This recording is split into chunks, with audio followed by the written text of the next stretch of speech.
بعت لنا رنين على الصفحه او عيان هيدخل العمليات خلاص، انت متاكد يا دكتور ان الرنين ده لازم عمليه؟ اقول له يا عمي الرنين ده بيختلف من شخص لاخر.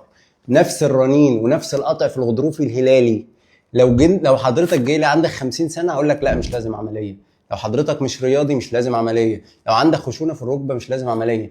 لكن نفس القطع ونفس المشكله بالظبط، بس الشاب عنده 20 سنه لسه الحياه قدامه، بيلعب رياضه، بيمارس هوايته في الجري في العجل، مش هستنى ان انت بعد كده يجيلك خشونه مبكره. يبقى انا ما بدخلش عمليات غير لو الحاله انديكيتد ده بناء على ايه؟ بناء على الرنين، بناء على الفحص، بناء على النشاط اليومي اللي حضرتك ناوي تعمله.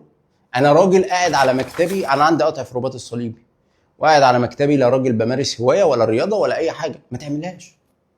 ما تعملش، انا اللي بقول لك ما تعملش العمليه، انت مش انديكيتد ليه. عايز تعملها اعملها.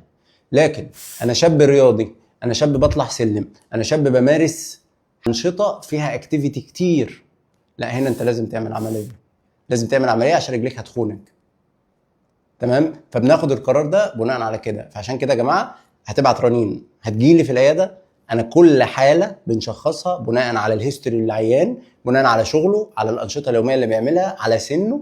كل حاله ليها خصوصيتها.